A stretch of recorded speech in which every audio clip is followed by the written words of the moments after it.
종교적인 수행을 한다는 많은 사람들의 화려하고 값비싼 단을 차리는 데만 열중하는 사람들이 있습니다. 예서 차린 불단은 아무 의미 없이 집안의 화려함만을 장식하기 위한 도구로 전락하고 맙니다. 이제 요 얘기를 달라이라마께서 이제 굉장히 부드럽게 그 말씀을 해놓으신 것 같지만은 우리가 이제 굉장히 곱씹어봐야 되는 그 얘기입니다. 이 불사를 하는데 특히 이제 한국이나 이런 쪽에서 우리 뭐 남은 나라는 놔두고 좀 반성을 해야 되는 부분이 아주 그 법당을 갖다가 돈을 어마어마하게 들여가지고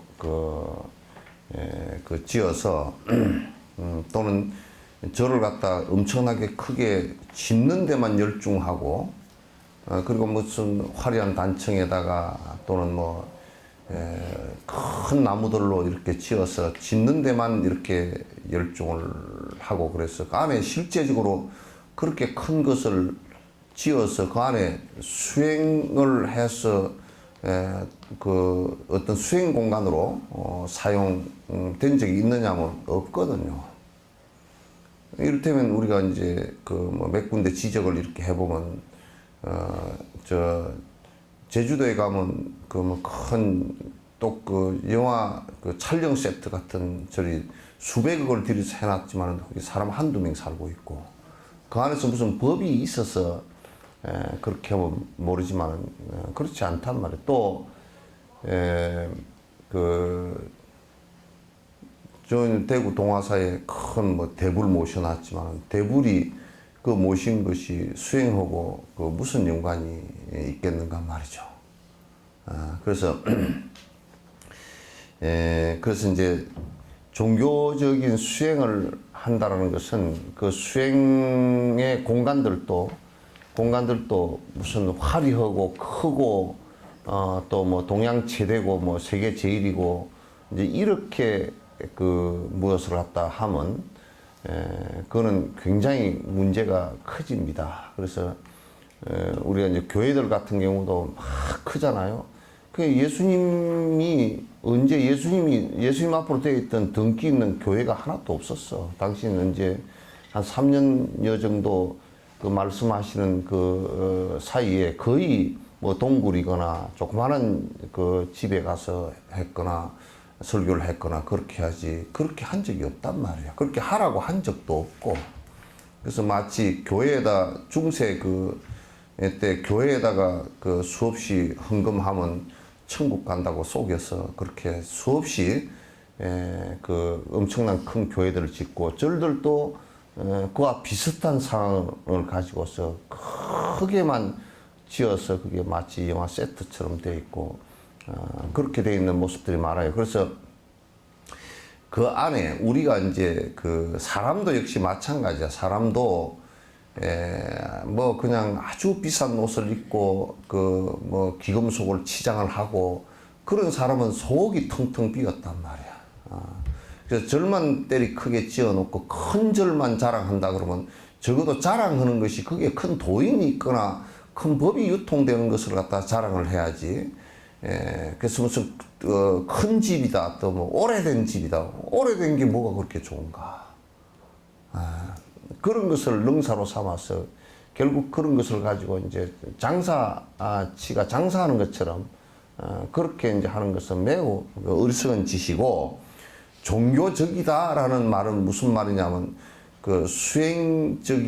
수행적이단 말은 무슨 얘기냐면 욕심을 줄이는 것에 종국의 목표가 있다 그 말이야. 그렇지 않고서 그냥 맨날 무슨 그냥 크게 짓고 화려하게 하고 하는 그런 것으로서 능사를 삼아서는 안 된다. 불상을 모시더라도 또는 법당을 짓더라도 소박하고 또 거기에서 우리가 신앙 활동을 통해서 사람이 사람 되어가는 과정이 필요한 것이지 사람 되어가는 과정이 없이 그저 거기에 신에 억눌리거나 또는 부처님의 위압당하거나 하는 이런 상황이 벌어져서는 매우 그건 참 진짜 창피한 일이고 종교적이지도 않고 모든 사람들에게 오히려 빚만 지는 그런 게 좋지 않은 일이 벌어진단 말이에요. 그래서 종교적인 수행을 한다는 많은 사람들이 화려하고 값비싼 단을 차리는 데만 열중하는 사람들도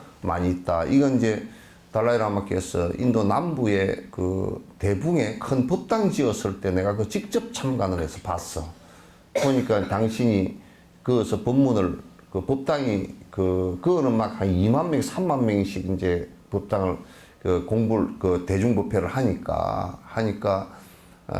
그런 생각을 또 낼 법도 해. 왜냐하면 법당이 작으면 이 마당이고 뭐 뒤에고 이런데 전부 다 뺑 막 틈 자고만 있으면 거기에 박스 쪼가리 하나 갖고 와서 자복 깔고 앉아서 소리만 들리면 듣거든. 그렇게 이제 하니까 주의 스님이 안타까워서 이제 법당을 크게 한 15,000명 이상 들어가게끔 크게 강당식으로 지었단 말이지. 그러니까 존자님께서 그것도 이제 매우 못마땅스러워 하셔. 첫 번째, 승려가 이렇게 큰 법당을 지어서 돈을 많이 들여서 지어서 이렇게 화려하게 안에 대리석을 깔고 그랬다고 그냥 내가 거기에서 있는 데서 뭐라 그러시더라고. 뭐라 그러시고, 그 다음에 하나는 이제 너희들이 이렇게 지어 놓고 이거 나중에 티베트로 돌아갈 때 이걸 뜯어갈 거냐, 어쩌갈 거냐. 그러면 지금 여기에 이런 건물 지어 놓고 그 많은 돈을 가지고 지어 놓고 티베트로 가서 다 이게 빌 때, 무슨 시주자들한테 무슨 참 진짜 낯을 들겠느냐. 그냥 뭐라 그러셔. 이제 지금 우리나라는 한때는 이제 지금은 잘 믿겨 들어가지도 않지만 한때는 뭐 그런 걸 가지고 굉장히 크게 만들고 그래서 돈 거둬들이는 수단으로 쓰고 그렇게 해서 그게 이제 비리가 저질러지고 그런 묘한 좋지 않은 일들이 많이 있었는데 종교적이라는 말을 잘 여기에서 명념을 잘 해봐야 돼요. 종교적이라는 말. 종교적이다. 그리고 우리가 이제 여러분들도 생활을 하시는데 가정이라는 게 가정 생활을 하시는데 이 사람이 종교적으로 산다. 이렇게 돼야 돼. 종교적으로 산다. 가정이 검소하고 남을 도우려고 그러고 사치스럽거나 또 흑풍상이 같은 가슴에 바람 든 것 같은 허파에 바람 든 것 같은 그런 생활이 돼서는 안 된단 말이야. 그게. 이 사람이 굉장히 검소하고 또 자기 욕심을 줄이려고 애를 쓰고 남을 도우려고 애를 쓰는 사람이다. 그렇게 돼야 종교적이다. 그렇게 되는 거예요. 그래서 이제 애써 차린 불단은 아무 의미 없이 집안의 화려함만 장식하기 위한 도구로 전락하고 맙니다. 이건 대단히 죄만 짓고 이제 많은 일이 되고 그런 것만 하면서 실제 정진은 하나도 하지도 않고 실제 자기 마음을 바꾸려는 것은 하나도 하지도 않고 그러나 이제 여기 등을 다는데도 등을 달아서 복을 구하는 일은 죽자 살자 하면서 자기 복을 구한다고 해서 등 달아서 복이 구해지는 것은 아니거든. 그럼 등 달면서 내가 발언을 하고 내 마음이 바뀌어서 복스럽게 바뀌어야 그게 복이 오는 것이지. 내가 마음을 바꾸지 않고 내 마음은 욕심으로 가득 차 있고 이기심으로 가득 차 있고 남을 위하고자 하는 생각이 별로 없고 그러면서 나는 불교적이다라고 생각하고 있고 그런 착각을 하고 있고 그런데 등을 달면서 나는 내 어두웠던 생각들 어두운 생각이라는 게 욕심 탐진치 삼독심을 내는 것을 어두운 생각이라고 그러나 그걸 내가 바꾸어 가기 위해서 부단히 노력하는 그것을 갖다 우리는 종교적이라 그러고 등을 달면서 하나 그런 마음이 일어나야 된단 말이에요. 등을 하나 만들면서도 그런 마음이 일어나야 된다. 그 등을 달았다라는 자체가 중요한 것이 아니란 말이에요. 그래서 뭐 법당에 달았느니 뭐니 그 하도 내가 꼴보기 싫어서 올해는 뭐 법당의 등이 얼마요? 그래. 웬 법당 등이 무슨 비싸고 자시고 할 게 뭐가 있어? 그러니까 법당 등 만 원을 내건 뭐 얼마를 내건 간에 100만 원을 내건 1000만 원을 내건 1억을 내건 간에 똑같이 다 그러라 그랬어. 그건 왜냐하면 1억을 낸 사람도 자기가 마음을 어떻게 내느냐에 따라서 만 원 낸 사람보다 훨씬 못할 경우가 많거든. 1억을 내놓고 암한심을 부리고 그러면 그 마음이 더 끔끔해질 거 아니야. 그러면 내가 그거 안 된다네. 아무것도 공양하지 않고 그렇게 한다 그러면 불법과 인연이 멀어져 버린단 말이야. 그래서 등을 갖다 이제 나도 이제 어저께 텔레비를 가만히 이제 불교 TV 뉴스 하는 걸 보면서 이제 행사한다고 어디 부산에 어디처럼 어디 다른 종단처럼 막 그냥 등을 3만 개를 켜가지고 불을 확 밝혀서 속은 끔끔하면서 그렇게 하면 안 돼. 지금 등을 켜는 이런 것들은 내 마음을 밝히고자 하는 내가 끝으로 표현하는 한 방식이란 말이야. 내 마음을 어두운 마음에서 밝은 마음으로 밝히기 위한 하나의 마음의 표현이지. 이것 자체가 그러면 이것 자체가 등불 켜는 것이 만약에 무슨 복이 된다 그러면 그럼 나는 형광등 장사를 하겠어. 안 그러면 랜턴 장사를 하든지. 그게 더 밝잖아. 저거는 상징일 뿐이야. 상징에다가 생각하면 그건 우상이 돼버려. 상징에다가 무슨 의미를 두면 우상이 돼버린단 말이야. 상징에다가는 의미를 둘 필요가 없어. 그걸 통해서 내가 어떻게 변할 것인가, 내가 어떻게 부처님 마음처럼 변할 것인가, 그것이 의미가 있는 것이지. 그건 그렇지 않다 그러면 상징에다가 자꾸 무슨 의미를 갖다 두는 것은 그건 우상이라 그래. 등을 달면서도 우상으로 달 수 있고 그렇지 않게 달 수도 있단 말이야. 내 마음의 내 심성에서 내가 복성의 종자를 갖다 길러내는 것이 중요한 일이고, 그래서 내가 등공양 하나를 올리면서도 아주 깊고 큰 발언을 한다 그러면 그건 굉장히 등 하나에서 큰 정자나무, 저런 계목나무가 너티나무 씨앗 조그마한 데서 저런 너티나무가, 정자나무가 크게 나오듯이 그렇게 발화가 될 수가 있지만은 실제로 그런 마음을 못 낸다 그러면 아주 그냥 죽은 종자가 돼버리거나 안 그러면 작은 풀씨 정도가 돼버린단 말이야 이게.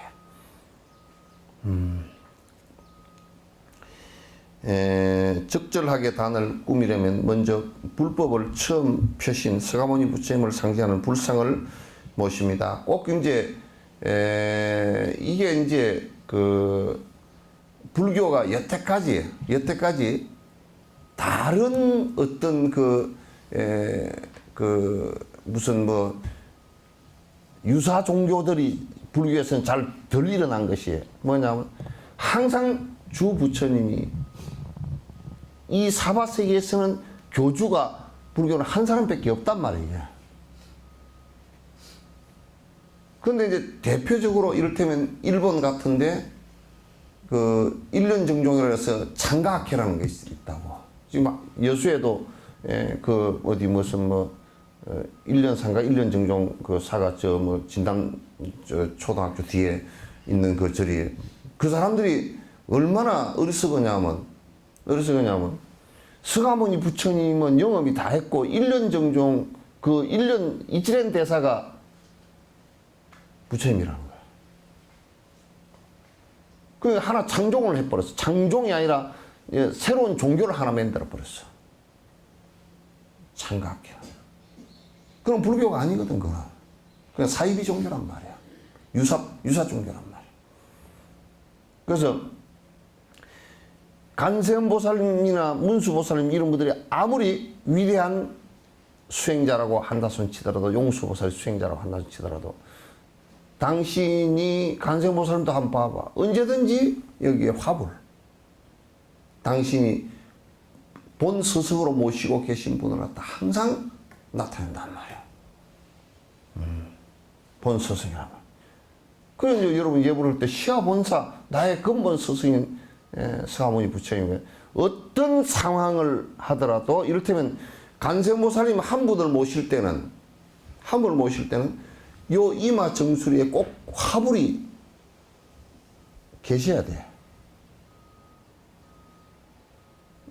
뭐 그런 것 저런 걸 요즘에는 뭐 얼마나 엉망으로 하니까 이제 그런 것 저런 것이 안 되지만 그러나 토굴이건 어디 그 절에서건 그 불단을 모실 때는 항상 그 서가모니 부처님이 그 본사이시고 주불이 돼야 돼. 주불이 돼. 약사 열애부를 모시건 뭐건 상관 전부 다 기본적으로 서가모니 부처님이 주불이 된단 말이야. 비로자나 부처님을 법신으로서 모시더라도 거기에는 언제나 서가모니 부처님이 현실로 나타나는 역사적인 본스승이란 말이에요. 그래서 비로자나 그 법신, 보신, 화신을 모셨는데도 꼭 서가모니 부처님을 갖다가 모시게 되는 겁니다. 이게 이제 그런 원리를 알아야 돼요. 그래서 항상 우리가 수행에 있어서 뭐가 좀 후대로 가면서 좀 뭔가 좀 의심스럽다 그러면 근본 스승의 가르침으로 돌아가서 한번 봐야 돼.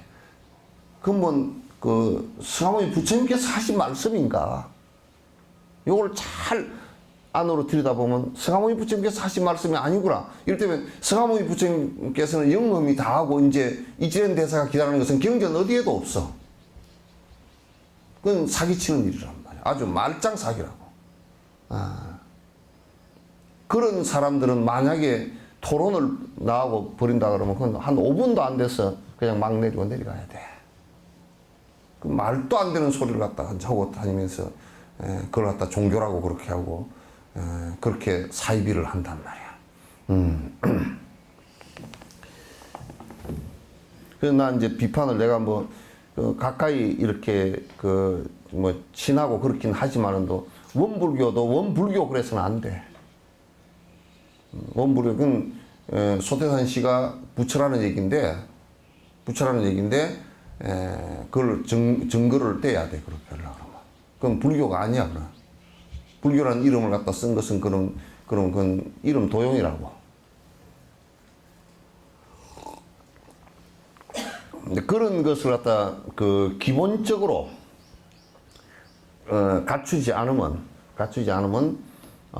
안 맞아. 그래서 이제 서가모니 부처님의 교주의 말씀을 갖다 따랐다. 그러면 그 본사의 말씀을 따른다 그럴 때는 그 어느 누구도 서가모니 부처님의 가르침의 바깥 아웃으로 벗어나는 경우는 안 된단 말이야. 그건 매우 중요한 일이야. 그래서 한국 불교에 화두선을 하는 사람들이 가끔 이런 소리를 한다고. 열애선은 부처님께서 말씀하신 참선하는 방법은 사선이라고 해. 그것까지 못 깨닫는다. 이렇게 얘기하는 도장들이 들어 계신다고. 그건 매우 위험한 소리야.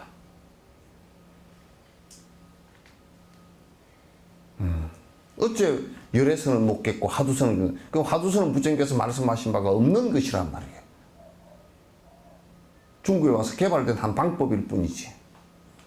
그래서 그런 얘기들을 갖다가 우리가 정법과 바른 법과 바르지 못한 것을 명료하게 구분을 못하면 안 된다. 그래서 항상 탱화를 모시거나 부처님을 모시면 그 중앙에 서가모니 부처님 불상이나 탱화를 모시게 되는 것이, 그게 이제 절을 짓거나 또는 토구를 해서 정진을 하더라도 이렇게 하는 것이 매우 중요하다. 아주 간편하게 하더라도 티베트에서는 그러니까 토굴에 계신 노장님들도 딱 모시는 게 서가모니 부처님을 전부 다 모시고 있어. 전부 다 서가모니 부처님을 다 모시고 있단 말이야.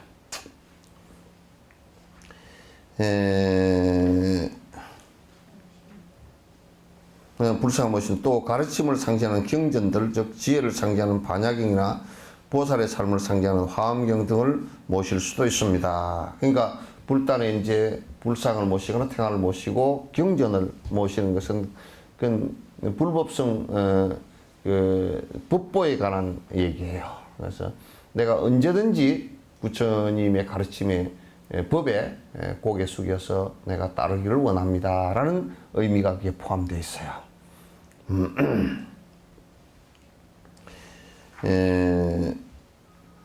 있습니다. 또 부처님의 마음을 상징하기 위해서 그에 맞는 경전을 모실 수도 있습니다. 그러니까 부처님께서 이러이러한 경전을 말씀하셨다 그러면 그 경전을 부처님의 사상이고 철학이니까 마음이니까 다른 경전을 또 모실 수 있다. 이런 것을 구할 수 없어도 걱정할 필요는 없습니다. 그러니까 그거 없으면 그러면 그런 그 경전도 못 구하고 불상도 못 구하면 그러면 이제 내가 그냥 수행도 할 수 없는 거 아니냐 그렇게 생각할 필요는 없답니다. 하지만 할 수 있으면 적절히 모시는 것은 좋습니다. 그러니까 그게 설사 그런 것이 없다 손치더라도 마음으로 관상하면서 해도 아무런 그 문제가 없다 그런 얘기예요. 중앙에 서가모니 부처님의 불상이나 태가를 모시고 주변에 수행의 본존들과 부처님의 8대 제자 등을 모시기도 합니다. 그러니까 중앙에 이제 서가모니 부처님을 본존으로 이렇게 모시고 그 제자인 대승불교의 핵심 제자들은 전부 다 보살들이란 말이에요. 그래서 이제 그 중에 가장 대표적인 8대 8분의 큰 그 스승 보디사트바를 모시거나 또는 안 그러면 그것도 더 줄여서 4대 보살 모시거나 안 그러면 더 줄여서 2분을 모시거나 이렇게 또 더 줄일 경우에는 간세보살 한 분을 모시더라도 그 화불은 그 본존을 갖다 모시는 이런 그 이제 그 불단의 만다라 행식을 갖다 취해야 된다. 이제 이런 얘기를 논하기 전에 이제 지금 여러분도 한번 가서 여러분도 꼭 그 자각으로 알아야 되는 게 지금 이 천불전 뒤에 이제 뒤쪽으로 돌아가면 전부 다 나한테 말씀하고 불상을 거기다 한 분은 한 2~3명밖에 안 돼. 전부 다 몰래 살짝 갖다 던져버리고 간다고. 아주 나쁜 사람들이라. 불교를 믿는 것이 아니고 귀신을 믿고 앉았습니다.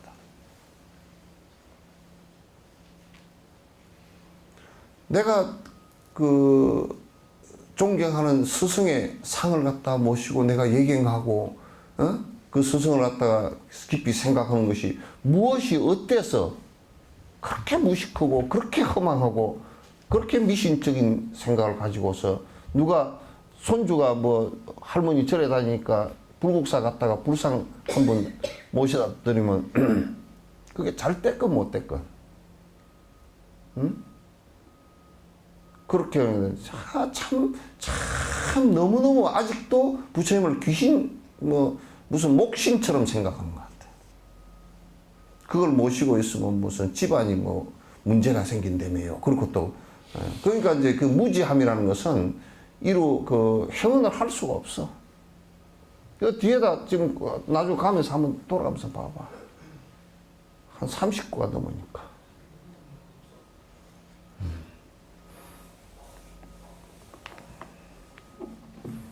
아주 못 쓰는 거야. 아주 못 쓰는 거야. 여기에 요런 그 불상에 무슨 의미가 있고 그런 것이 아니고 그 불상을 통해서 내가 그러니까 수행을 하지 않으니까 그런 생각들이 나온다고. 미신적인 생각이 자꾸 나온단 말이야. 수행을 하지 않으니까. 수행을 하지 않으니까. 그래서 하지만 만약 이러한 불상들을 모실 때 물리적인 값어치를 따라 모신다면 그냥 기중품을 소유한 것 외에는 아무런 의미가 없다. 그러니까 요 불상 무슨 뭐 다이아몬드가 박혔느니 무슨 뭐 금으로 만들어 가지고 이 불상이 1억짜리가 넘느니 우리나라 다 불상 모시면서 그런 난리들을 많이 치잖아. 크기 경쟁. 금을 뭐 몇 번을 더 입혔는가 값어치 경쟁.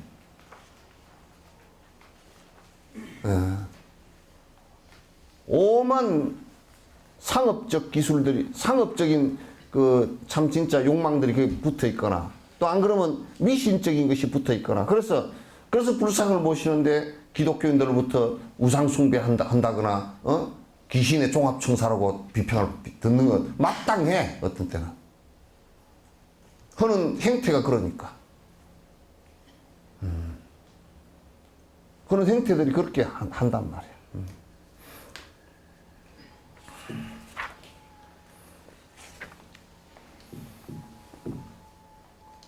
이제 특히나 요즘에 이제 뭐 어쩌면 불상을 모신 것이 스승을 생각하기 위해서 모셔놓은 것을 갖다가 뭐 문화재적 가치가 있어가지고 뭐 문화재로 지정해놨으니까 어떻고 저쩌고. 그 문화재가 뭐요?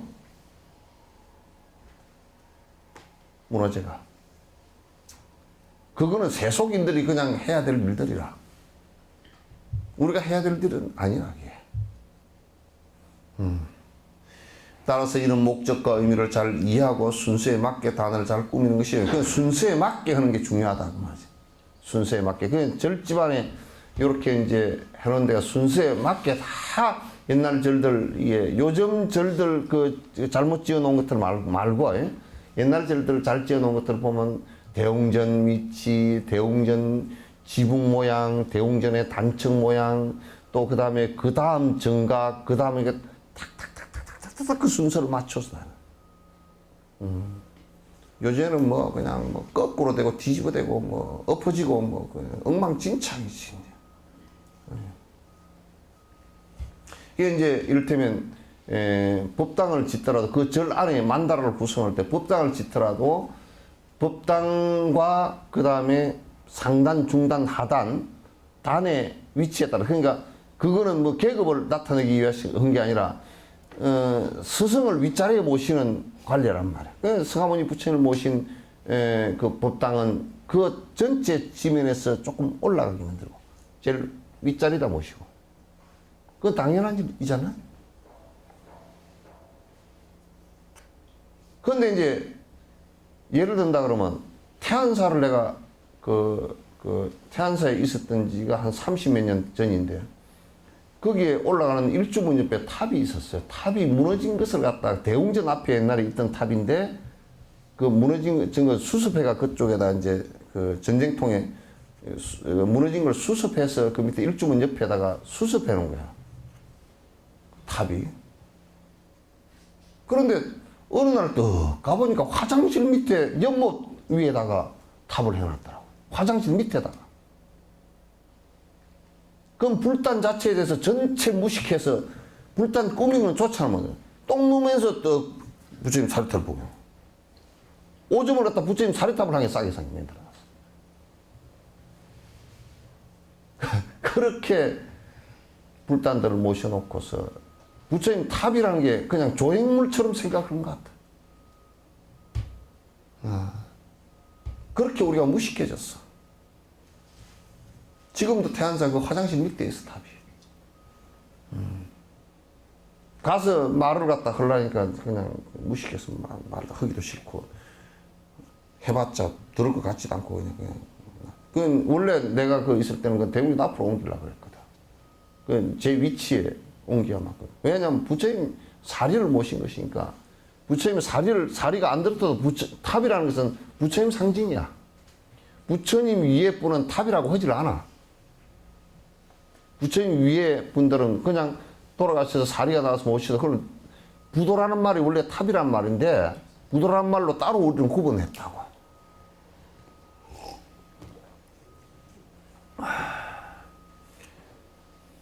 그래서 참 진짜 이제 불단 하나를 순서에 맞게 단을 꾸민다라는 것도 이제 그래서 그래요. 그래서 여러분들도 집안에 이제 불단을 갖다 꾸밀 때는 이게 그렇게 순서에 맞게끔 이제 이렇게 해야 돼, 하는 것이, 그냥 모르면 이제 그건 뭐 나 뒀다가 어디 써먹을 데 없으니까, 내가 뭐 장작패로 가지는 못하고 그런 데는 써먹어요. 불단을 어떻게 모셨으면 좋겠냐고. 그럼 내가 있는 대로 그냥 이렇게 뭘 더 마련해가지고 뭐 금부처를 더 마련해라 뭐 이런 얘기 할 게 아니라, 있는 대로 그 법식에 결손됨이 없게끔만 해주면 되거든. 객식에 결손되면. 여러분도 생각해 보시오. 만약에 눈에 아이라인을 갖다 엿다 그려놨다고 칩시다. 그거 어디다 써먹겠는가? 그거 어디다 써먹겠어요? 눈에 아이라인을 갖다 눈에다 그려야지. 예? 속눈썹을 갖다 뭐 콧단정에다 붙여놨다니 그러면 정말 웃기려고 나온 일이잖아요. 그래 놓고서도 말짱 모르고 전에 어디 누구 강의를 들으니까 자기는 그 생각만 하면 막 식은땀이 쭉쭉 난다는 게, 군부대에서 이제 강의를 요청해서 어떤 여자분이 강사가 갔는데 가면서 바빠가지고 막 차를 타고 가다가 신호등 걸리잖아요. 거기서 이제 이쪽 눈썹 하나 그리고 이제 그렇게 하고 갔는데 그냥 차가 신호등이 안 걸리고 바로 빠져버려가지고 한쪽 눈썹만 그리고 왔다는 거야. 그걸 잊어버렸대. 그냥 바빠가지고. 그래 잊어버리고 가서 위병소 가가지고 탁 통과를 하는데 그 위병소에 있는 사병이 격리를 착 하더니 킥 하고 웃더라는 거야. 텔레비에 내 웃기는 모습을 보고서 그랬나 보가 하고 이제 들어갔는데 또 그 사단장이 나오시더니 자꾸 웃더래. 이거 오셨습니까? 인사하고 웃더라는 게. 그래 강의를 사병들 앞에 다 했는데 사병들 앞에 갔는데도 사병들이 다 웃더라는 거야. 그래서 강의를 무척 잘했대. 잘하긴. 자기는 이 그린 줄도 모르고 이제 그렇게 한쪽 눈썹만 그리고 한쪽 이거만 해가지고 갔는데 이제 그 좀 눈이 한쪽은 눈썹이 거의 없고 한쪽은 새까맣게 그래가지고 뭐 장병들이 싱글벙글 웃으면서 하여튼 잘 들었대. 듣고서 나와서 그 사단장이 그러더라고요. 오늘 컨셉이 참 좋았습니다. 뭔 컨셉요? 눈썹을 한쪽만 그리가 나와가지고 참 그게 희한한 컨셉이었습니다. 그때서 자기가 이제 눈썹을 한쪽만 그린 줄 알았다는 거야. 얼마나 식은땀이 흘렀는지. 그 다음에는 절대 차 타고 가면서는 이제 눈썹을 안 그린다고. 예. 그러니까 불단을 잘못 모시면 안 된단 말이에요. 그래도 적어도 불단이라는 것은 뭐냐면, 만도라는 것은 경전의, 부처님 가르침의 경전의 안의 내용이에요. 경전 안의 내용이란 말이야. 경전 내용을 갖다가 모양을 갖다 만들어서 해놓은 거란 말이야. 그러니까 경전 내용을 그 불단을 잘못 만들면 하나도 파악을 하고 있지 못하다라는 의미가 되죠. 그죠? 그러니까 그건 굉장히 참 진짜 내가 무식하요. 나는 화장할 줄 몰라서 속눈썹을 갖다 콧등에다 붙여놨어. 뭐 그런 일이나 똑같은 얘기가 되지. 난 요즘에 올라오면서 자꾸 중생심이 좀 일어나려고 그래요. 올라오다 보면 관세음보살님을 불상을 한번 모셔놨는데 그냥 집 뒤에다 그냥 지보고는 억각을 놓고 저 딴 데를 보게끔 모셔놔서 저걸 한번 얘기를 해줘야 되는데 그 올라오는데 그렇게 저쪽에 올라오는데 그렇게 해놨어. 이거 좀 모르면 물어보게 하면 물어보면 덜 무식한 사람이야. 물어보면 참 안 물어보고 무식하고 용감해. 아주 무식하고 용감해. 매우 용감해.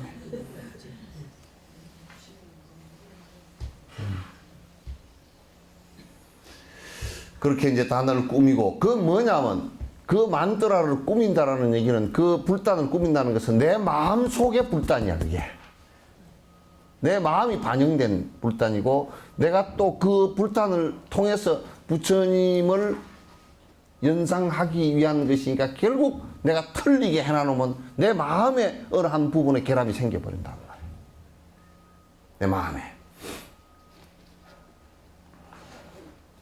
성스러운 불단에 절을 하고 공양을 올리십시오. 그러니까 불단이 성스럽다는 얘기는 아니에요. 그죠? 불단이 성스럽다는 얘기. 부처의 불상이 성스러운 것이 아니라 그런 모양으로 성불하신 그 백에 스승께서 성스럽다는 얘기지. 그래서 고로 그 불상에 모셔진 불상이 그런 거로 성스러운 불상이다. 이렇게 얘기하는 것이지, 그 불상 자체가 성스러운 것이다. 그런 건 아닙니다.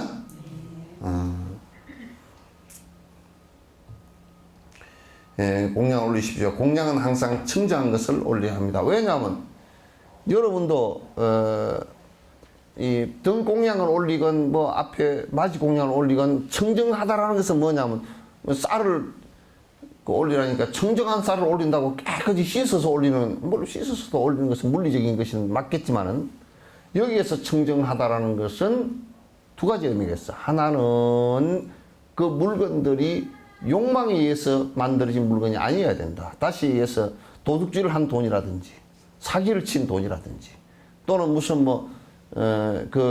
좋지 않은 것을 통해서 번 돈을 가지고 내가 정당한 노동을 해서 번 돈으로서 올리는 공양이어야 된다.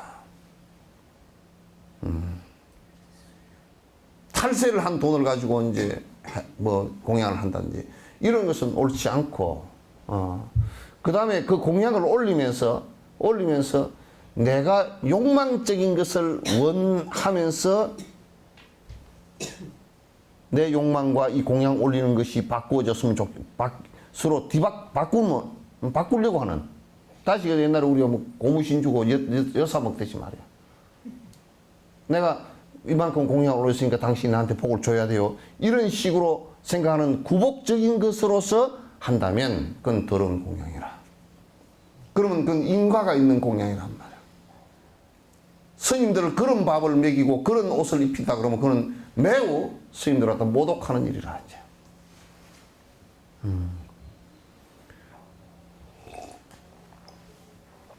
그래서 청정한 공양을 올리라는 말은 이제 그런 뜻입니다. 공양을 올리는데 청정한 공양을 올리라. 내가 무엇을 원하고 내가 내 욕망적인 걸 원하고 그렇게 하는 것이 아니라 내가 이런 수행을 하는데 스승과 법의 인연이 끊어지지 않게끔 되었으면 좋겠습니다라는 발언도 함께. 그래서 내가 그런 공양을 올리면서 여기에 내가 공양 올리고 그래서 스승과 법의 인연이 끊어지지 않고 그래서 내가 욕망을 좀 줄여서 복된 행동을 하고 복된 생각을 내고 해서 그 공덕이 있다면 내가 받을 것이 아니라 내 주변에 원, 2차 공덕, 보급, 얼체, 아등, 여중생 나와 더불어서 모든 중생들이 당생 극락고 깨달음에 들어서 니르바나에 들어 다 마침내는 승부를 하기를 원합니다. 나의 가족들도 전부 다 깨달음의 길로 들기를 원합니다. 이런 발언을 하는 것이 이제 매우 중요해요. 여기서 청정하지 않은 것이란, 이거 해놨네. 사기나 거짓말 등으로 얻은 것을 얘기합니다. 그런 등등 좋지 않은 방식으로 얻은 것이라. 여기서 전에 누가 그러더라고. 스님, 조금만 기다리십시오. 그래, 뭘 기다려요? 그랬더니 주식 투자해놓은 것이 올라가면 이 개떼 같은 찌랄들 난 그건 돈 안 받는다네.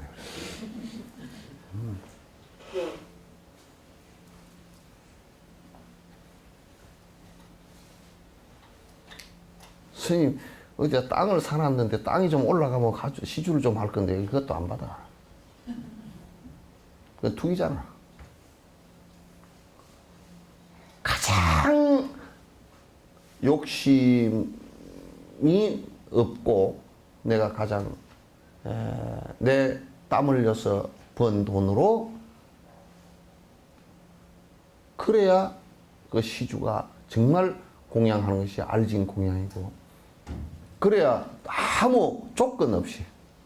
그러니까 이 시주를 하는 것은 조건이 붙어서는 안 돼. 전에 누가 그러더라고. 찻잔을 한 세트 사다 주면서 스님만 꼭 쓰시오. 그래서 내가 물어봤어. 찻잔이 5개인데, 이거 흘 때 남도 주지, 4개는 남을 줘야 되잖아, 그지?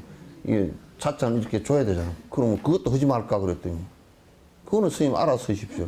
그 내가 엄청나게 제약을 받고 하는 게 이게 뭐.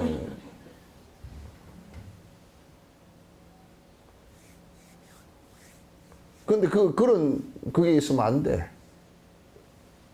예. 그냥 찻잔을 사왔으면 찻잔 공양합니다. 그거로 땡 끝내야 돼.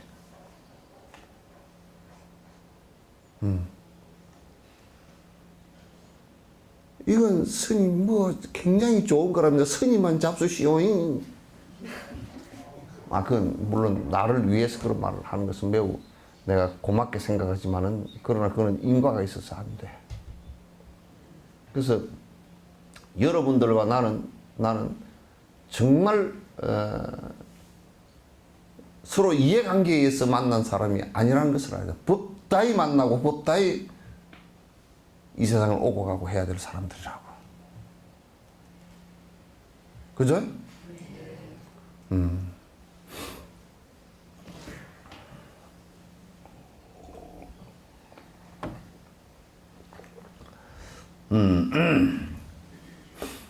그것은 특히 제가 수행자들을 위한 것입니다. 이것은 특히 이제 제가자들이 이런 생각을 안 가지면 죄를 짓게 돼. 그래서 여러분이 내가 이제 석전사에서 계획 조치들을 해 나가는 것이, 처음에 이런 것을 한꺼번에 다 해버렸으면 그냥 여러 가지가 혼란이 일어나겠지만은, 그 25년에 걸쳐서 서서히 요게 다 됐다 싶으면 그 다음 한 가지 얘기하고, 그게 다 됐다 싶으면 그 다음 한 가지 얘기하고 계속 그래 왔어요. 처음에는 나보고 건강경도 설법하지 마라 그러더라고. 왜냐? 삼천대천세계 칠보로 가득 쌓아놓은 보시보다는 건강경 사국의 한 구절이라도 외우고 하면 좋다 그러니까, 누가 시주하겠습니까? 그런 말 하지 마시오. 그래서 부처님은 그런 말씀 하시고도 공양을 잔뜩 받았어. 그래.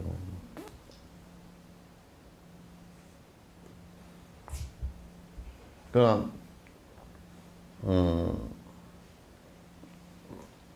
내가 우리 이제 한국 불교에 또 하나 내가 굉장히 아파하는 부분이 뭐냐면, 정법의 수행을 한다고 하면서 그 의식을 하거나 그런 건 전부 다 그 큰 절들에, 적어도 뭐 종정이 계시고 뭔 절이라 그래도 전부 다 밑에서 보면 또 삿된 짓을 해. 삿된 행위를 해. 밑에서는. 그런 법이라는 것은 위에서 오르면 밑에까지 다 오라야 되거든. 다 오라야 되거든. 그래서 신앙행위 자체는 다르고, 신행 자체는 다르고, 말하는 거 다르면 그럼 뭐로 해, 그걸? 하지 말지. 그러니까 아니라 그러면 안 하는 것이라야 되거든.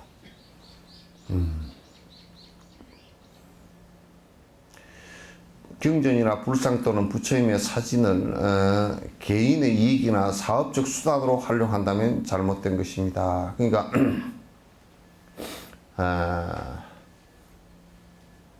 불상을, 내가 여러분도 이제 그런 것이 있을 거야. 저 용장사에 불상을 갖다가 모시는데 나무로 조각을 해서 불상 만드는데 700인가 들어갔지. 한 분당. 그럼 그대로야, 그냥. 그리고 이제 그 다음에 개금까지가 아마 700인가 그럴 거야. 그리고 그 다음에 복장을 하고 저만 하는 데는 이제 그건 돈이 더 들어가야 되거든. 그 복장하고 복장물 사고 이제 그렇게 다 얘기하라 그랬어. 내가 그 용장사 주지보 그렇게 얘기하라 그랬어. 왜냐? 불상 한 번 모시는데 이를테면 뭐 3천만 원 그래가지고 거기서 뭐 1,000만 원 남았네. 딴 데 쓰고 그렇게 안 돼. 그렇게 하면 안 된단 말이야. 그래서 이제 개인의 이익이나 또는 그 사업으로 이걸 해서는 안 된다. 불상을 조성하는 사람들도 역시 마찬가지로 이게 그냥 요즘에는 그냥 사업이 돼가지고 그 날림으로 이렇게 조성을 하는 경우가 너무 많단 말이야. 그래서 좋지 않아. 그런 데는 우리가 사실 그 불상 조성을 맡겨서는 안 돼요. 아주 부정적인 업을 짓고 있는 것입니다. 반면에 부처님의 법을 전하기 위해 경전을 보시하고 책을 출판하는 것은 좋은 일입니다. 그러니까 법을 전하기 위해서 경전을 갖다 출판하고 또 법보시를 하고 이렇게 또 하는 것은 법보시라 그런단 말이야. 이때도 순수한 목적을 가진 이들의 도움으로 함께 선한 행위를 쌓아 나가는 것이 매우 좋다. 이때도 이제 그런 걸 하는데 전체 순수해야 돼. 순수하다는 얘기는 그것을 통해서 내가 이익을 얻을 것이다. 세속적 이익을 얻을 것이다. 이렇게 생각하면 안 된단 말이에요. 그래서 건강기에 나오듯이 무주상보시라는 것이 이제 이런 때 이제 그 말을 쓰는 거예요.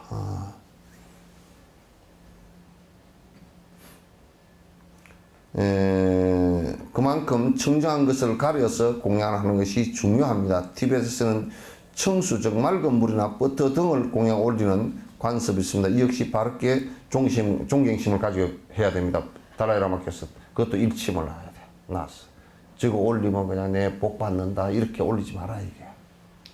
버터 등 올리고 그 맑은 물을 갖다 부처님에게 공양을 올리잖아. 그러면 이거는 정말 내가 그 스승에게 공양 올린다라는 그 이상도 이하도 생각하지 말란 말이야. 그 이상도 이하도 생각하지 말라 그 말이야.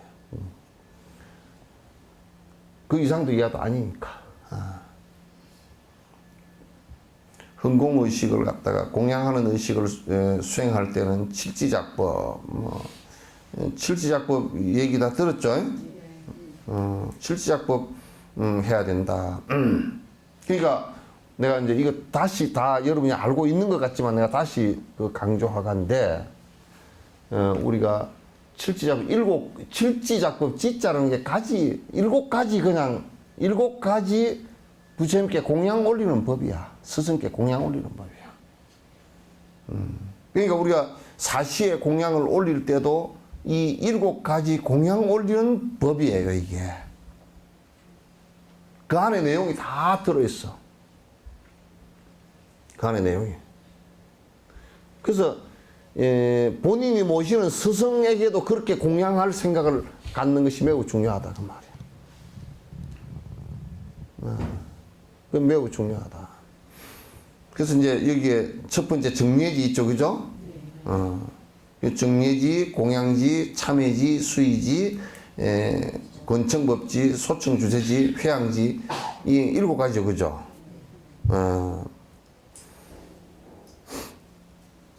그러니까 정례지는 여러분들도 다 똑 마찬가지로 요즘에 부모들에 대해서 인사하는 것을 너무너무 자식들이 안 하더라고. 뻣뻣해가지고 전부 다 찌잘나가지고 안 해. 그 옛날에는 조상에게 제사 지낼 때 인사하는 것이 공식적인 인사가 몇 번이에요? 설 때 하죠? 추석 때 하죠? 그죠? 차례 올리는 거 2번 하죠? 1년에 2번 하잖아요. 이건 공식적이잖아요. 그죠? 그 다음에 제사 때 하죠? 돌아가신 분은. 그죠? 그럼 살아 계시면 대부분이 설 때는 꼭 세배를 드린단 말이야. 그렇잖아요. 그죠? 그 아버지, 어머니 생신 때 또, 그러니까 생신 때, 살아 계실 때는 생신 때 하고 돌아가신 때는 제사 때 한단 말이야. 그 예를 하는 거야, 그게. 내가 은혜에 대한 고마움을 표하는 거라. 기독교들은 뭐 그게 뭐 귀신 신할 까먹은 소리를 갖다 해놨대고 절을 하면 우상숭배가 된다고. 무슨 지 어머니한테 어머니 아버지한테 절하는 게 무슨 우상숭배가 되나? 귀신. 응? 귀신을 믿어서 예수 귀신. 그래서 이제 그게 제사 지낼 때 그렇게 하는 것이 또 살아 계신 부모에게 그 예를 하는 것으로 그 된단 말이에요. 또 이게 습관이. 그래서 이제 옛날에는 또 아침 저녁으로 저녁에 부모님 이부자리 피해드리고 아침에 이부자리 개해드리면서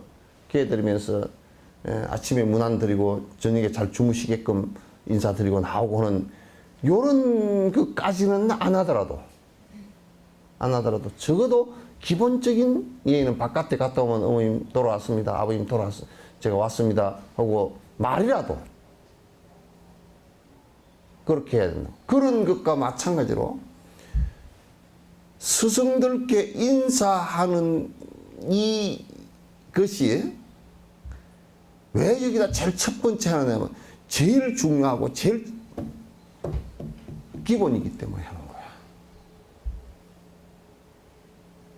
그래서 이제 우리 한국에는 불교 믿는 사람, 가족이라는 사람들도 절 앞에 와가지고 그 무릎 관절이 수술을 안 했는지 수술을 했는지 아예 들어와서 무릎 꿇으려고 생각도 안 하고 뻣뻣해가지고 그러고 다.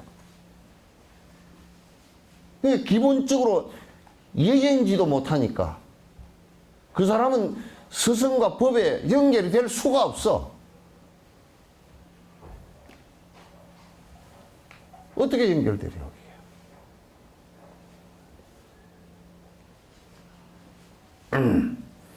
그 다음에 그러면서 우리가 부모님께는 봉양을 하잖아요. 그죠? 바깥에 나갔다 과일을 사더라도 어머님, 또는 바깥에 나가서 무슨 뭐 풀빵을 하나 사더라도 아버님. 그런 방식과 이거는 별반 다른 게 없어. 부처님에게 공양 올리는 것도 결국은 그런 거란 말이야.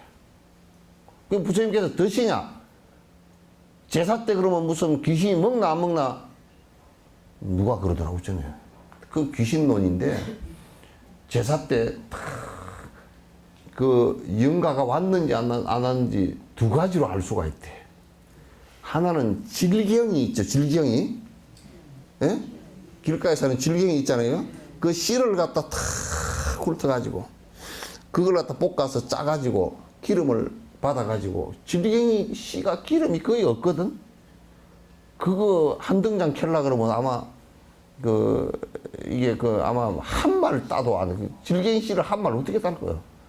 그러니까 그 귀한 걸 정성스럽게 따가지고 기름을 이만큼 받아가지고 그걸 가지고 제사 때 등장불로 이렇게 키면 귀신이 보인대. 귀신이 그게 무슨 뭐 색칠하는 건가 어쩐가 하여튼 보인다고 옛날에. 또 하나는 뭐냐면 그 병풍 뒤에다가 한지를 싹 깔고 고운 채를 가지고 싹 채서 싹 앉혀 놓으면 제사 지내고 나면 발자국이 있대. 그건 쥐새끼 발자국이겠지. 귀신이 발자국 내고 올 귀신 같으면 그건 귀신도 아니지. 네. 그런 귀신 같은 거 다 놔두고 그런 얘기는 그냥 웃기는 얘기들이고. 그 정성을 들이면 그렇게 뭐 보인다 자꾸 이제 그런 헛소리를 해서 그건 보이는 거 아니야. 귀신이 보이면 귀신이 아니야. 사람 지가 귀신처럼 됐거나 그 정신이 오락가락 하거나 그래야 보여. 그래서 뭐 여러분 기도를 하는데 뭘 봤다 그래서 하지 그지? 대부분 정신이 오락가락 하는 것들이야. 정상적인 것들은 그렇게 뭐 천안이 열리기 전에는 그건 아니야. 그러니까 그 앞에 음식을 차리는 것은 귀신이 먹고 안 먹고의 문제가 아니고 내 마음의 문제란 말이야 이게. 내가 부모의 은혜를 갖다 태산같이 입고 이 세상에 나와서 지금 살고 있는데 매일 내가 밥을 지어서 봉양을 하더라도 내가 그 은혜를 다 갚을 수가 없는데 1년에 한 차례 돌아가신 날을 기억하면서 아버님, 어머님께서 맛있게 드시던 것을 제가 올리고 그 마음이 얼마나 푸근해져.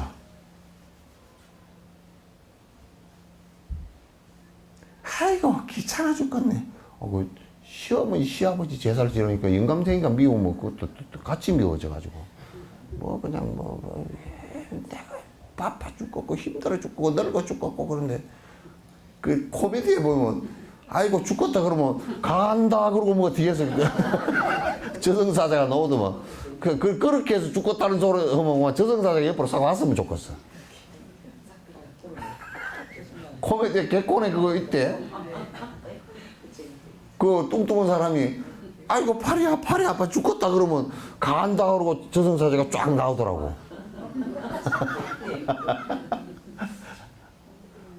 아이고, 뭐, 지네 어머니, 아버지 제사 지냈는데, 뭐가 죽겠어, 그냥.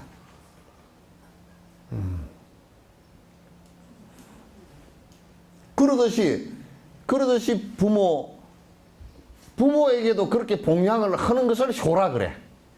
그래야 다음 생에 부모를 만나서 태어날 때도 나쁜 부모를 안 만나. 이 짜자는 것들이 그냥 집에 들어가는 거, 집 편에가 널브러지는 거, 그런 것만 추구를 하고 다음 생에 부모 만나는데 개떡 같은 부모를 만나지.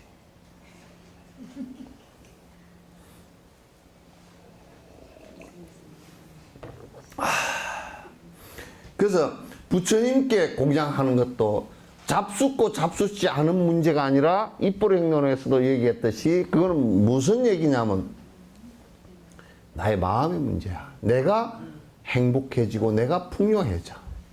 내 마음이. 많이 올리냐 적게 올리냐 그것도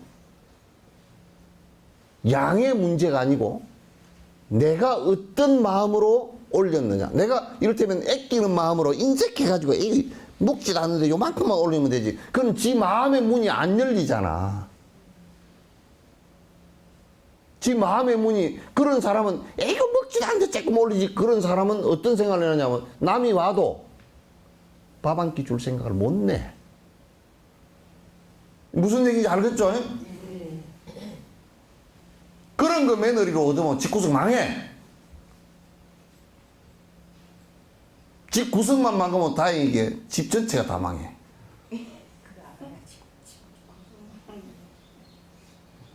한쪽 구석만 망하면 그래도 살 길이 있는데 전체가 다 망한단 말이에요.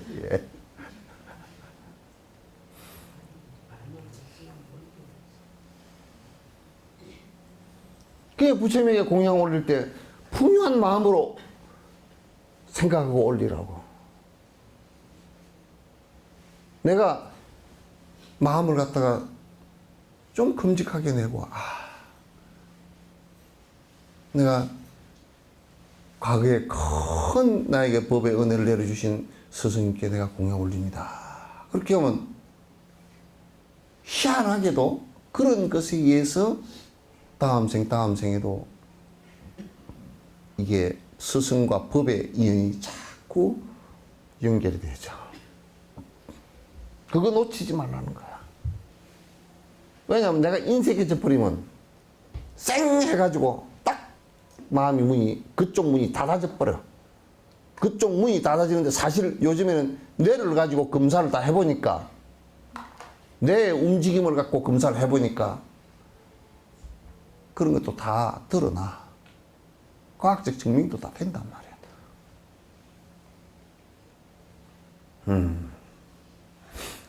공양지 같은 경우도 꼭 그렇게 이제 해야 돼요. 그 다음에 이제 참회지는 제일 중요한 것이,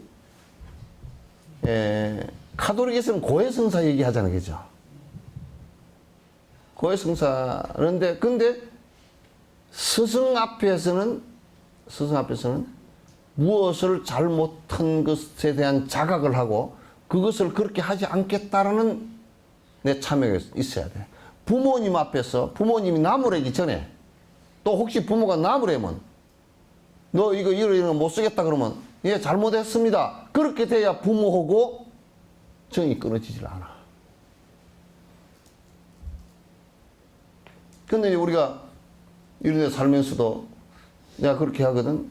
당신은 그 일을 좀 안 했으면 좋겠소. 그렇게 하면 어떤 사람은 그 얘기가 듣기 싫어서 안 오고, 어떤 사람은 이거 하려고 그러는데 잘 안 됩니다. 그렇게도 말이라도.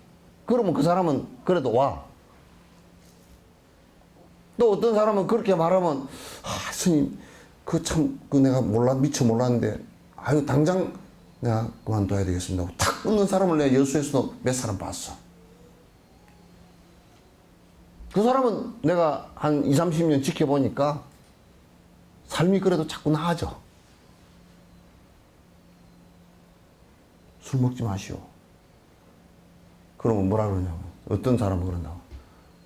아유, 스님 술을 한 잔 해야 그래도 저 국가에 그래도 세금을 내는 거 아니에요. 술 먹지 말고 내시오.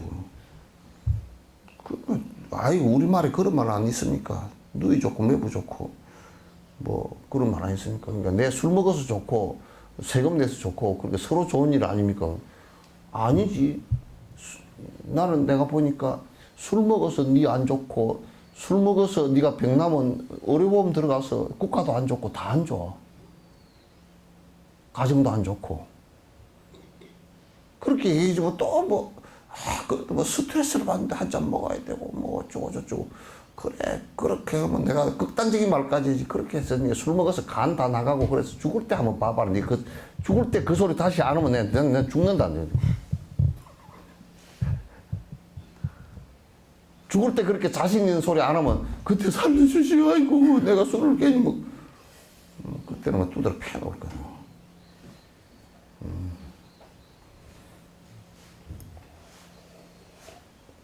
그래서 스승 앞에서는 지적을 받을 때 아이고 이거 잘못됐습니다. 금방 참여를 해야 돼. 자꾸 변명을 하지 말고. 그래서 항상 참회지를 하는 거. 그 다음에 수의지. 스승이 하는 일에 대해서, 스승이 하는 일이라는 것이 대부분 견도에 들어간 사람, 이 법에 들어간 사람들은 하는 일이 잘못된 일이 없어. 그리고 공덕이 안 되는 일이 없이 한단 말이야. 그러니까 그 일에는 수의동참, 좋은 일을 하는 데는 언제든지 내가 약하면 약한 대로, 복이 약하면 약한 대로 해야 다음 또 생에 복이 더 강해지고 그렇게 되잖아요. 그래서 말 안 되면 내가 재정적으로 안 되거나 또는 내가 노력적으로 안 되면 말이라도 수의동참합니다.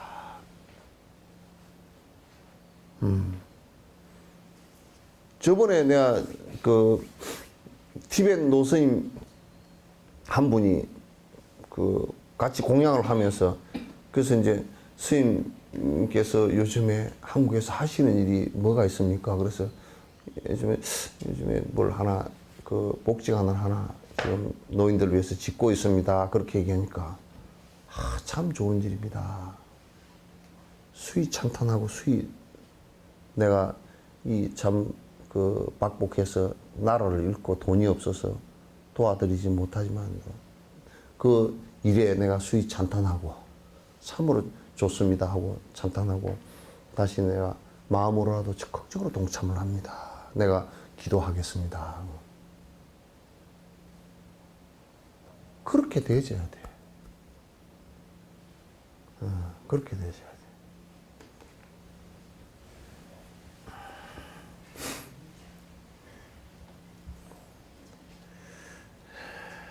그 다음에 근청법지라. 언제든지 내가 거듭 여러분에게도 많이 말씀을 드리지만도 스승을 가장 존경하는 방법이 있어. 뭐 절을 크게 하고 이건 예경지에 들지만은 그것보다 가장 스승을 스승답게 만드는 부분이 있어. 청법을 하는 거. 법을 설할 수 있게끔 만들어 주는 거야. 그렇지 않으면 성녀는 써먹을 데가 없어. 이거 어디다 써먹을 거야, 이게? 별로 써먹을 데가 없어. 법을 실천하게 해주고, 법을 갖다 설하게 해주고, 수행할 수 있게끔 해주는 것이 가장 여러분들이 스승을 갖다 존경해 주는 거예요. 우리가 부모님의 뜻을 갖다 존중하고 부모님의 생각을 갖다 존중해 주듯이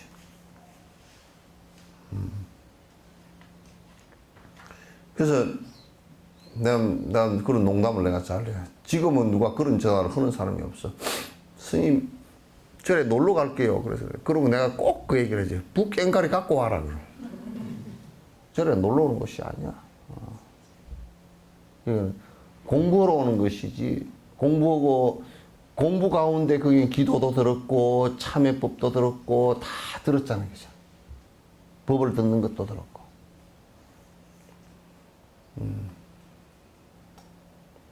공부하는 일이다. 그래서 내가 이제 이걸 너무나 잘 알기 때문에 달라이 라마께 법을 청했어. 청하니까 달라이 라마께서 당연하게 내가 시간을 좀 봐서 어떻게 하겠다. 그 말씀도 없었죠. 하자. 법문을 서로 스승에게 법문을 요청했는데 해줄 수 없는 경우가 있어. 뭐냐? 첫 번째 해줄 수 몸이 아파서 할 수가 없다든지. 그죠? 두 번째, 내가 법에 대해서 모를 때 해줄 수 없어. 그죠? 그 다음에 법을 설해 줄 수 없을 때가 삭된 것을 요구할 때. 그건 이제 누가 그런다고. 어디 법문을 가면 이제 내가 그런 데는 잘 안 가거든. 그러니까 어떻게 하냐면 스님 이렇게 법문을 해 주십시오. 그래. 그럼 네가 해라. 그래. 내가 안 한다. 뭐냐면 이번에 뭘 하나 하는데 그게 뭐 복이 크게 되고 영가를 갖다 전도를 하면 집안이 뭐 아주 장애가 있던 게 사라지고 그런 얘기를 해주라 그래. 우리가 입은 삐뚤어져도 말은 바로 해야 되잖아. 근데 입이 빤뜨던데 말을 삐뚤어지게 하면 안 되지. 나는 그 긍정을 안 해. 그냥 입 다물고 가만히 있다가 법상에 올라가서 얘기를 하다 쭉 법은 바르게 얘기하지. 그러니까 이제 그 법을 내가 법문을 요청한 사람들이 한 사람 이제 욕심에는 안 맞는 얘기지. 그러나 그거는 나하고 내가 법상에 올라와서 법의 상에 올라와서 내가 법을 얘기하는 거 삭된 것을 얘기하면 그건 내 큰 죄인데 지 죄가 아니고 내 죄야. 그러니까 내가 못해.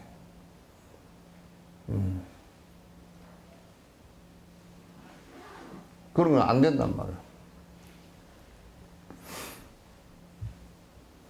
이제 소청 주세지라. 내가 우리 요양원들 얘기를 가만 들어보니까 뭐냐면 노인네가 요양원에 들어와서 이제 계시다가 병원에 가야 될 일이 있잖아. 그러면 병원에 그 노인네가 갈라 그러면 요양원 마음대로 병원을 못 데리고 가. 법적으로 못 데리고 가게 돼 있어. 그냥 가족 보호자가 오케이 해야 데리고 가게 돼 있어. 왜냐면 재정적인 문제보다는 뒤에 노인네 치료하다가 병원에서 문제가 생겼을 때 이건 법적인 책임이 있기 때문에 어떻게 할 수가 없어. 그러면 이제 그러면 꼭 가족들한테 연락을 한단 말이야. 그러면 이제 저 사람 안 받아버려. 안 받아버리고 병원 가는 것을 받더라도 거부를 해버려. 이제 뭐 나이도 있고 어쩌고 저쩌고 그래. 거부를 해버려. 본인이 환자 자신이 거부를 한 게 아니라 가족이 거부를 해본다. 그 얘기는 무슨 얘기냐면 니 빨리 죽어라 그 얘기라.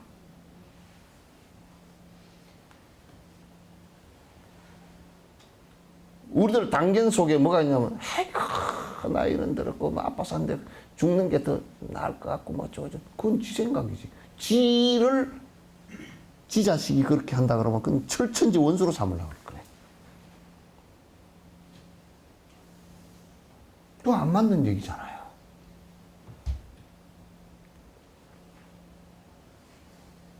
예? 왜 안 맞는 얘기죠? 대답이 왜 모기 소리만?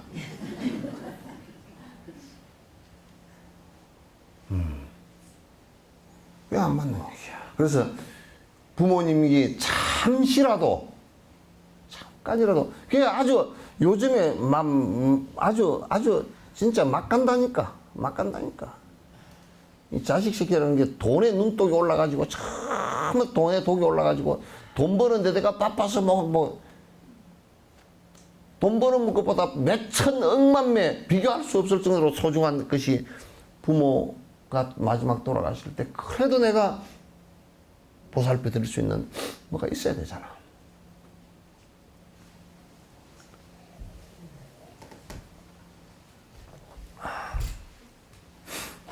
그래서 이 세상에 오래 계셔 주시기를 항상 요청을 해. 그런데 이제 스승들은 깊은 수행에 들어 있는 분들은 부처님께서도 그 아란존자가 말이야 뒤에 가습한테 제자들한테 많이 혼이 났어.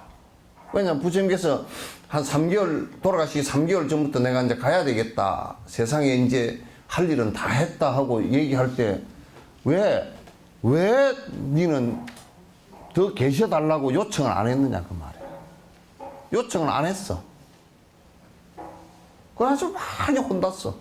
가습으로부터 질책을 당했어. 그러면 부처님 같은 분은 당신 타고난 정수명이 100살이었으니까 100살 채우고 가셨을 수도 있단 말이에요.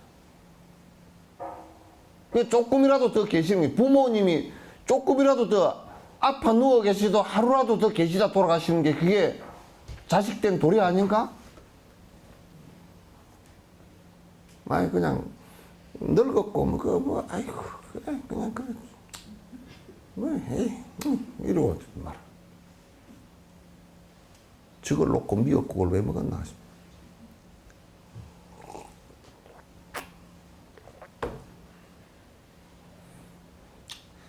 혹시 그런 자식이 있을 것 같으면 지금부터 별로 자식 믿지 마시오요.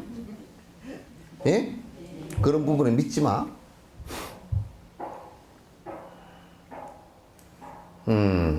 그래서 스승들도 언제든지 이 세상에 계셔 주시기를 갖다 항상 요청하고 회양지라. 그리고 이제 항상 이거 잘 들으세요. 내가 복을 받겠다, 내가 행복해지겠다 이렇게 하면 안 돼. 내가 있어서.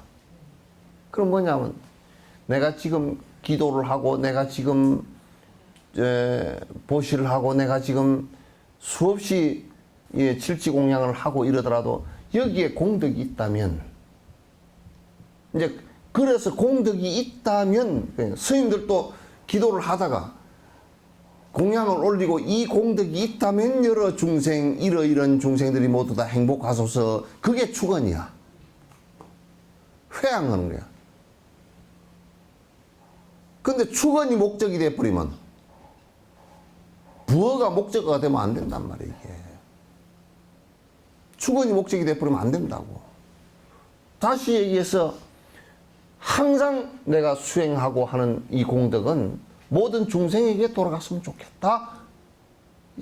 그 개념 우리가 무주상 보시란 말이에요.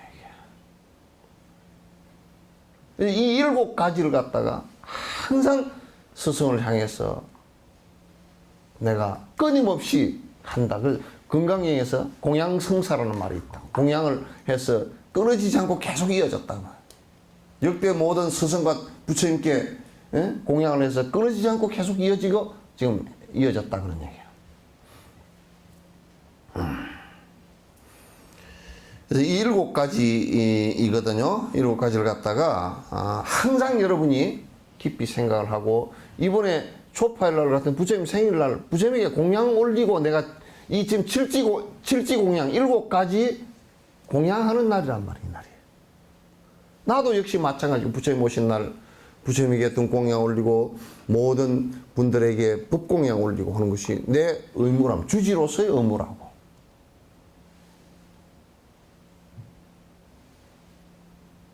아시겠죠? 그래서 요 이제 오늘 내가 칠지공양을 다시 한번 이제 말씀드리는데 그러니까 여러분도 집에서 수행 그 기도하는데 전부 다 이 순서들 그 순서가 여러분이 요 절에 와서 지금 기도 공양 그 사시공양 올리잖아요. 그 사시공양 올리는 게 기도 그 법이야 그게. 기도 예법이란 말. 그 안에 내용들이 너무 좋아요. 그걸 언제 한번 또 강의를 해줘야 되나 했잖아. 기도 전체를 갖다가. 그 안에 내용들이 너무너무, 내가 저번에 한번 그 기도하는 내용을 갖다 내가 한번 다시 훑어봤어요. 이렇게. 다 외우고 있지만도 다시 훑어보니까 안에 내용이 참 좋다. 잘 짜여져 있다. 그 안에 내용을 이 목적이 우리가 그냥 복 받기 위해서 그냥 주저리 하는 것만 아니고, 이 칠지공양의 목적대로만 한다면 기도 방법이 너무 잘 짜여진 기도 방법이다. 내가 그걸 다시 한번 점검을 해봤어요. 그래서 그것을 따라하는 게 좋습니다. 아주 심오한 깨달음을 얻으신 분들도 공덕 쌓기 위해서 이런 수행을 계속합니다. 그러니까 보살인 관세음보살도 이 기도를 그대로 한다니까.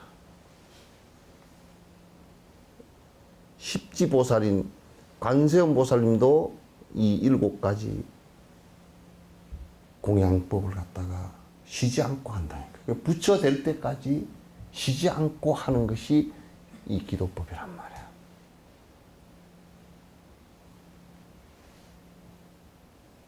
이게 이제 습관이 안 들면 안 되니까 제발 습관을 들이십시오. 예?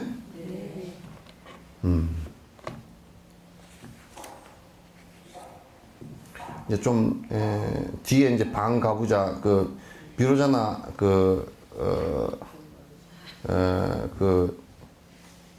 이제 7자세 고에 가는 것은 뒤에 있기 때문에 그 앞부분만 잠깐 봅시다. 불보살의 존상이나 탱화 등을 앞에다 모시거나 또는 다른 방법으로도 가능하며, 다른 방법으로 가능하다, 그것은 관상으로 가능하다 그 말입니다.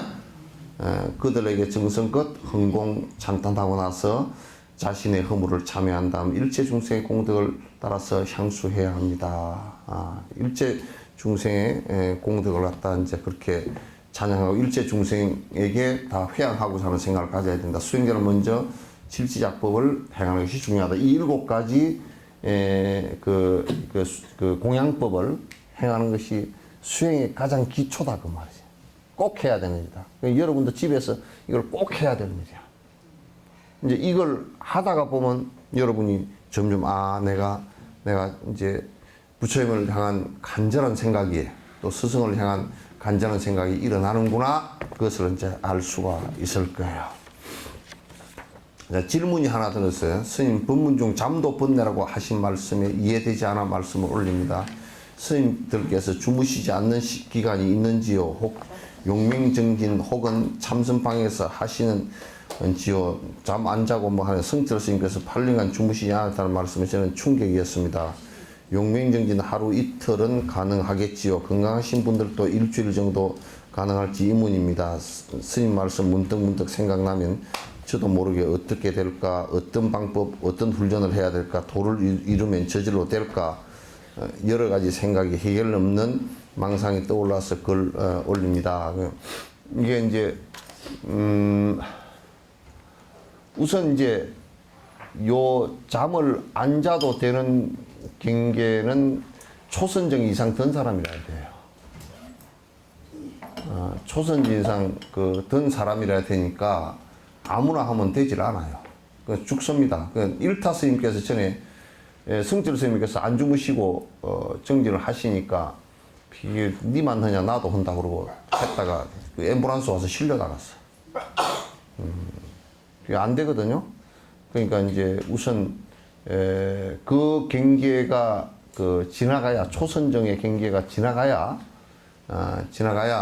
경안 지나고 초선정 경계를 지나가야 잠을 자건 안 자건 상관이 없이 이제 된단 말이에요. 왜냐하면 그거는 사마타 상태에서 있기 때문에 잠을 자는 것과 안 자는 게, 부처님께서는 잠 자는 것과 안 자는 것이 아무 상관이 없어요. 그렇게 되거든. 그러니까 억지로 하는 것은 되지 않아요. 수행 단계를 높여야 이제 가능해지는 일이다. 잠이 번뇌다라는 것은 사마타 상태에서 잠을 안 자도 되는 것으로 보면, 그죠? 잠이 번뇌인 것은 분명하다 그 말이야. 그럼 다 얘기됐죠? 그건 이제 산만심이 많아질수록 잠은 더 많아져요. 그리고 이제 노인네들이 아이고 나는 한 잠도 못 잤네, 안 그래요. 낮에 비몽사몽이어서 그래요. 낮에 뭐 열심히 뭐 정신 뭐 번뇌라도 우글우글 해야 되는데 이제 노인네가 되면 번뇌가 그 우글우글한 것은 막 이렇게 뻗치는 것은 적어지잖아요. 적어지는데 근데 혼침이 많아져. 이제 죽을 나이가 다 돼가니까 혼침이 많아져. 그래가지고 맨날 그 해도 낮에도 그저 별 생각도 없고 그래가지고 있어. 그래가 있거나 누가 뭐라 그러면 이 얘기할 것 생각도 별로 안 나고 그러니까 그러니까 그니 막 아무 생각이 없어. 또 누가 이 얘기한 것도 기억도 잘 못해. 뭐 어쩝니까 그러면 그렇던가 그 소리를 언제 했던가 뭐 그러니까 이 머리를 써먹을 게 별로 없어가지고 다 이제 써먹을 때도 다 늙었지만은 또 없어가지고 그리고 이제 그 번뇌가 그렇게 막 우글우글 막 그냥 젊었을 때만큼 그렇게 심하게 안 일어나니까 이제 자꾸 이제 혼침이 와가지고 그 혼침도 번뇌 중에 하나. 그 혼침이라는 게 수면이라는 게 그래서 번뇌야. 그러니 뭐냐면 이 얘기하는 도중에도 아니 자요? 나 안 자네. 그렇게 하고 그래. 그러니까 이제 늙어서 그러면서 이제 잠은 안 온다 그래. 왜냐면 자꾸 순간순간 머리가 혼침이 와서 깜빡 가. 그러면서 안 잔다 그래. 안 잔다. 그러니까 그게 이제 늙어서 이제 혼침이 와서 그러거든. 혼침이 와서 그런데 근데 이제 사마타행이 이제 초선정을 넘었으면 사마타행이 잘 이렇게 이루어져서 이제 그렇게 되면 그 잠을 그 일부러 안 자려고 했던 게 아니라 잠을 자도 되고 안 자도 되고 그렇단 말이에요. 왜냐면 번뇌가 일어나질 않으니까. 그래서 이게 지금 질문한 사람은 내가 가만 얘기 들어보니까 별로 다른 정진을 크게 해가지고 실제로 자꾸 그 번뇌를 줄여서 하려고 했는데 잠만 안 자는 것이 정진인가? 그러면 이제 사람 죽어. 아니 마라톤을 하는데 지금 나 같은 사람 보고 황영조처럼 49.165km 갔다 2시간 한 3, 40분대 주파하라 그러면 내가 죽지. 그거 살겠어? 못 살지 그거. 만약에 나 같은 사람을 갖다 49.195km를 걸어가라 그래도 내가 한 이틀 쉬었다 가야 될 건데 황영조처럼 막 달려서 2시간 몇 분 만에 가라 그러면 안 죽겠잖아요. 그죠? 그와 마찬가지로 황영조가 2시간 8분대 10분대 뛰는 것은 얼마나 피나는 노력을 해서 그렇게 2시간 10분대로 가거든. 저는 메이웨더하고 뭐 파키아오가 그 권투하는데 그 사람들이 왜 그 권투가 그렇게 싱겁게 됐느냐면 너무너무 잘하는 사람들이라서 싱겁게 된 거야. 너무너무 잘하는 거야. 그 사람들은 세계에서도 딱 그냥 그 권투 그 어정쩡하게 하는 사람이나 잘못하는 사람은 그냥 그 사람들 주먹 한 방에 그냥 죽는다고요. 그 정도 빠르고 센 사람들이고 기술이 최고 위치에 올라 있는 사람들이기 때문에 그 사람들하고 다른 사람하고 비교를 하면 안 돼. 비교를 하면 안 돼. 그래서 수행도 깊숙이 들어갔을 때 이제 그것도 가능한 일이지 그것을 목적으로 해서는 안 돼. 그러나 사실 잠을 자고 자지 않는데 깨달음이 있고 깨달음이 없고 그게 있지도 않아. 그래서 여러분도 잠을 안 자고 열심히 한다. 내가 그래서 청년회원들 옛날에 철야정지 못하게 했다니까. 왜냐? 저녁 늦게 와가지고 저녁 내 고함 지르고 간세요 모살 1000배 2000배 하고 나서 아침엔 전부 다 졸고 앉았어. 그럼 집에 가서 다 자. 퍼져서. 문그런 정진을 하고 앉았어. 그래가지고 집에 가서 이제 다 졸고 그러면 다리가 아파서 일주일 동안 쩔뚝거리고 다니거든. 하루 저녁에 2,000배 3,000배 해버렸으니까. 그러면 이제 절한다라는 건 예불 할 때 무릎 꿇는 것도 하기 싫어. 멀미가 나버려가지고. 막 천하정진 한다 그러면 그냥 아주 뭐 꼴도 배기 싫고 철자만 들어와도 그냥 철수야 그래도 멀미가 나버려. 그게 안 돼야.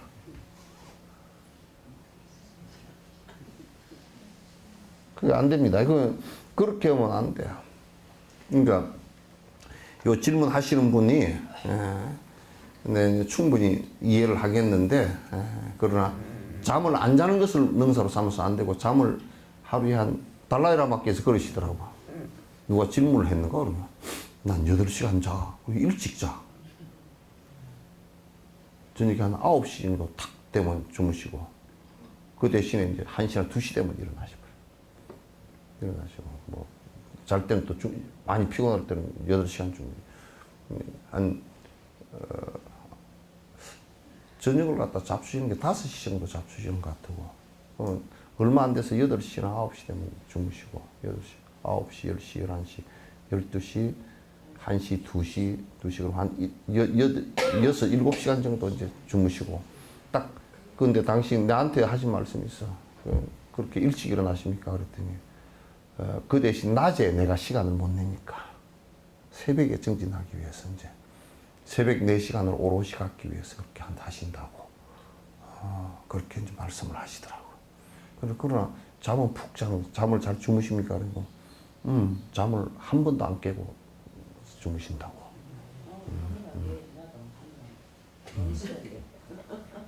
한 번도 안 깨고 주무신다고. 잘 자. 잡수시는 건 어떻습니까? 그러니까, 내가 잘 먹어. 그렇게 이제, 그렇게 하고 다 정진하는 것이니까, 막 잠 안 자는 것으로 능사 삼아서는 안 된다. 그 말씀드립니다. 네. 그리고 오늘 이제 아침하고 어제 저녁에 카톡이 왔는데, 어디야, 그 네팔 스님들 오시잖아요. 7분 오시는데 굉장히 안에 내용이 좋을 것 같으네. 이제 동영상이 한 2개 왔거든요. 2개 왔는데, 동영상이 한 2개 왔으니까 한번 잠깐 좀 작아도 눈이 어두워도 까똑하네. 좀 연세가 드시면 멀리 있게 잘 보인다 그러더라고요. 네?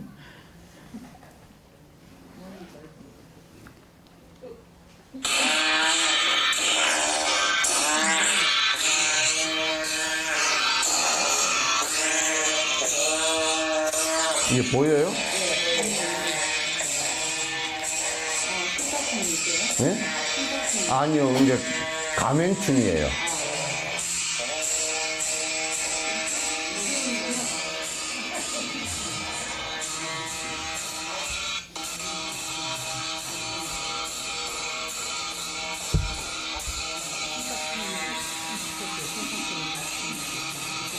응? 아니, 이거 이제 신탁 쓰이면 신탁하는 거고, 요거는 가면 거기에요. 가면 뭐예요?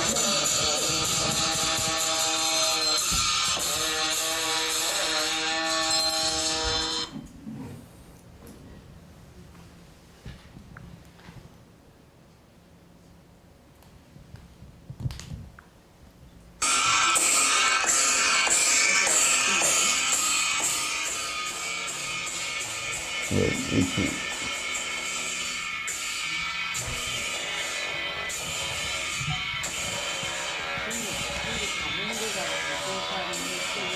가맹거지.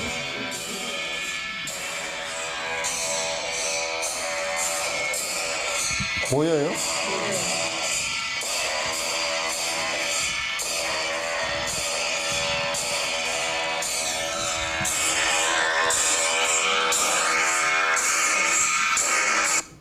그래서 이제 이제 연불해서 연불도 있고 또 악기 연주하는 것도 있고 아마 요 춤도 있고 그래서 네팔의 한 4천 고지에 사시는 분들의 이게 몇백 년 된 전통이에요. 그러니까 여러분들도 생전 이제 아마 보기도 힘들고 한국에서는 처음 열리는 공연이에요. 그래서 첫 번째 뭐냐면 이제 부처님을 청성이라 그래서 그 부처님을 초청하는 연부를 갖다 처음에 연부를 갖다 이제 처음에 할 것 같고 그 삼보에 대한 기도 하시는 것 같고 또 이제 그 부처님과 그 불보살에 대해서 공양 올리는 그 기도를 갖다 하실 것 같아요. 또 이제 아까 지금 여기에 이제 한 공연 자체가 10개 정도 단락이 돼 있어요. 돼 있어서 굉장히 보기 드문 그 초청하기도 사실 좀 뭐 쉽지 않은 그런 것이니까 이제 어쨌든 24일 날은 여기서 공연하고 23일 날은 저쪽 미양사에 가서 먼저 공연을 하기로 했습니다. 23일 날. 그리고 이제 24일 날은 우리 여기 저녁에 하고 25일 날은 이제 순천의 홍선사에서 공연을 이제 이게 하시기로 했는데 사실 공연이라 그래도 요 내용들이 굉장히 우리는 잘 모르잖아요. 그죠? 잘 모르는데 이제 기도의식과 그다음에 그 쉽게 얘기하면 우리 어삼 분폐와 비슷한 거야. 그래서 이제 그쪽에는 특별하게 그 라닥이나 또는 티베트 이쪽은 그 히말라야 속에서 딱 이게 정체되어진 갇힌 곳이거든요. 그래서 그 안에 잘 보존돼서 별로 변화되지 않고 실제로 지금도 그대로 다 시연되고 있고 부처님께 공양 올리는 의식으로 되고 있는 그 내용들이라서 여러분께서 충분히 그 보시고 안에 내용을 완벽하게 이해하지는 못하겠지만도 전혀 우리가 다른 그 문화권에 것들을 갖다 볼 수 있을 것 같다. 그리고 이제 뭐 세속적인 춤이나 이런 게 아니고 전부 다 안에 이제 그 불교 안에 교학을 중심으로 그게 만들어진 그런 내용들이기 때문에 아마 그 보실만 할 것 같아요. 그래서 6일날 여러분이 핸드폰에 여러분 그 다 연락처들 있잖아요. 카톡도 있고. 내가 아까 카톡 내한테 저장되어 있는 사람이 228개인가 되거든. 그거 다 단체로 그 카톡 날리니까 그래 답장 다 오대. 그러니까 여러분들이 전부 다 이제 단체로 라닥 스님들 와서 공연하니까 24일 날 다 볼 수 있도록 그게 제일 그 홍보가 빠를 것 같다. 돈도 안 들어가는 홍보야. 내가 그래 아침에 가만 생각해 보니까 돈 안 들어가는 홍보가 최고 홍보구나 그래. 예? 예. 그래서 예? 예? 아니 스님 저하고 이렇게만 카톡이 그런데 없으니까 카톡이 안 들어가. 그러니까 왜 그래? 전화번호를 입력해 그래. 그러니까 내 전화번호를 입력하고 여러분 전화번호도 줘. 그럼 내가 카톡 뜨면 내가 쫙 한꺼번에 다 보내줄 테니까.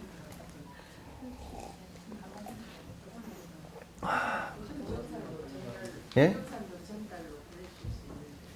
동영상도 다 보낼 수 있지. 보낼 수 있는데 그건 이제 다는 안 보냈어. 그건 이제 문자만 보냈어. 동영상도 내한테 카톡 되어 있는 사람은 다 보낼 거예요. 자, 끝내도록 하겠습니다.